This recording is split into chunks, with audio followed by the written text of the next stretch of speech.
Hi అండి, అందరికీ నమస్కారం. Welcome to tasty recipes. ఎలా ఉన్నారండి? అందరూ బాగున్నారు కదా?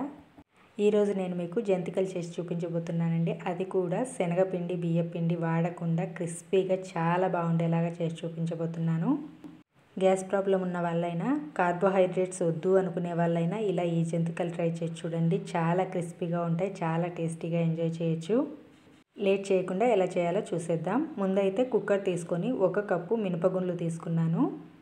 మినపగుండ్లని శుభ్రంగా 2 సార్లు కడిగేసి 3 కప్పుల నీళ్లు వేసుకుంటున్నాను. మీరు 1 గంట నానబెట్టుకున్నట్టయితే మినపగుండ్లని 2.5 కప్పు నీళ్లు వేసుకోవచ్చు. నేను నానబెట్టట్లేదు కాబట్టి 3 కప్పుల నీళ్లు. పొంగు రాకుండా ఉండడం కోసం కొంచెం ఆయిల్ వేసి మంటని సిమ్లో పెట్టి 3 విజిల్స్ వచ్చేంత వరకు ఉడికించుకున్నాను. చూడండి, మెత్తగా ఉడికిపోయింది మినపప్పు అనేది. ఇలా మెత్తగా ఉడికిపోవాలి. ఒకవేళ ఉడకలేదు అనుకుంటే ఇంకొంచెం నీళ్లు వేసైనా మెత్తగా ఉడికించుకోండి. ఇలా మెత్తగా ఉడికిన తర్వాత ఇది కొంచెం చల్లారిన తర్వాత మిక్సీ జార్లో వేసి మెత్తగా గ్రైండ్ చేసుకోవాలి. ఇప్పుడు ఈ పిండి కలపడానికి సరిపోయే ఒక పెద్ద గిన్నె తీసుకొని అందులో వేసుకొని 1 కప్పు మినపగుండ్లకి 3 కప్పుల జొన్నపిండి వేసుకుంటున్నాను. ఫుల్గా నిండుగా ఇలా 3 కప్పుల జొన్నపిండి తీసుకుంటున్నాను. మీరు సేమ్ ప్రాసెస్లో బియ్యపిండి కూడా తీసుకోవచ్చు, కానీ నేను ఇంకా హెల్తీగా చేయడం కోసం జొన్నపిండి వేస్తున్నాను. అలాగే ఒక 2 టేబుల్ స్పూన్ల వరకు వాము వేసుకుంటున్నాను. ఈ జంతికల్లో కారపొడి వేరండి, మీరు కావాలంటే కొంచెం వేసుకోవచ్చు, కానీ వాము ఫ్లేవర్తోనే బాగుంటాయి కారాలు. 2 టేబుల్ స్పూన్లు వాము వేసి 3 టేబుల్ స్పూన్ల వరకు నువ్వులు వేసుకొని రుచికి తగ్గట్టుగా ఉప్పు వేశాను. అలాగే 2 టేబుల్ స్పూన్ల వరకు హోమ్మేడ్ వెన్న వేసుకున్నాను. ఇవన్నీ వేసి ఈ పిండి మొత్తాన్ని నీళ్లు వేయకుండా ఈ మినపిండి అంతా బాగా కలిసిపోయేటట్లు ముందు కలిపేసుకోవాలి. ఇదంతా బాగా కలిసిన తర్వాత ఇప్పుడు అవసరం అనిపిస్తే కొంచెం నీళ్లు వేసుకుంటూ కలుపుకోవాలి. కన్సిస్టెన్సీ అనేది మనకి మరీ గట్టిగా ఉండకుండా కొంచెం లూజ్గా ఉండేటట్లు కలుపుకోవాలి.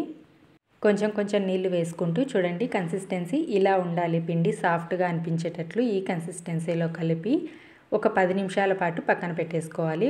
కొంచెం తడి క్లాత్ వేసేసి పక్కన పెట్టేస్తున్నాను.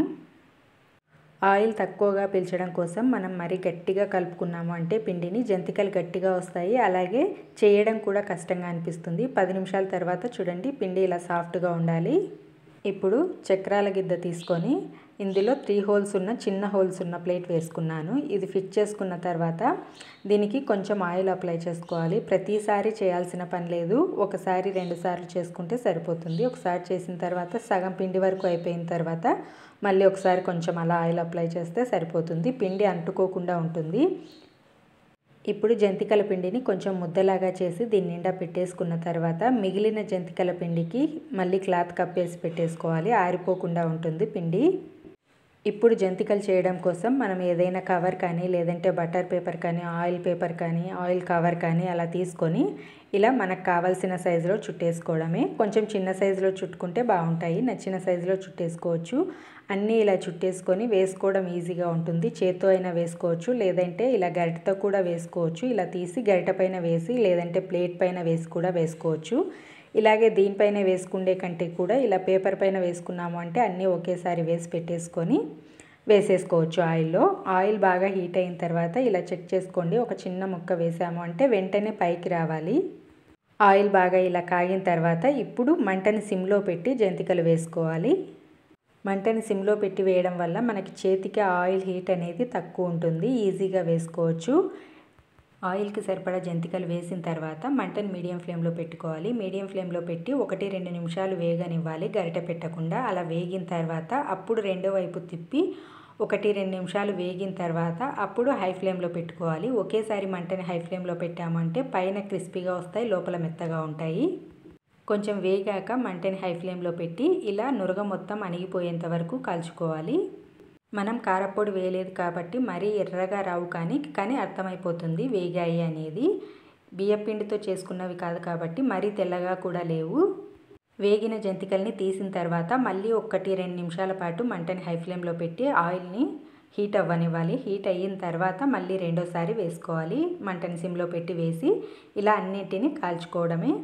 జొన్నపిండి కదా, టేస్ట్ ఎలా ఉంటాయో అనుకోకండి. టేస్ట్ అయితే చాలా బాగున్నాయి. తినడం మొదలు పెట్టాము అంటే అస్సలు ఆపాలి అనిపించదు. ఎన్ని తిన్నా హెవీగా కూడా లేవు. జస్ట్ ఇవి చూడండి, ఒకటి కింద పడితే ఎన్ని ముక్కలు అయిపోయిందో. జస్ట్ అలా ప్రెస్ చేస్తే చాలు విరిగిపోయేలాగా చాలా మెతువుగా ఉన్నాయి, అలాగే క్రిస్పీగా ఉన్నాయి. టేస్ట్ అయితే చాలా బాగున్నాయండి. ఒకసారి ఎప్పుడు ట్రై చేయకపోతే జొన్న పిండితో ఇలా ట్రై చేసి చూడండి, చాలా బాగా నచ్చుతాయి, హెల్దీ కూడా. రెసిపీ నచ్చితే తప్పకుండా ట్రై చేయండి. ట్రై చేస్తే ఎలా వచ్చాయో కామెంట్ చేసి చెప్పండి. అలాగే వీడియో నచ్చితే లైక్ చేసి ఛానల్ని సబ్స్క్రైబ్ చేయండి. Thanks for watching this video. Thank you.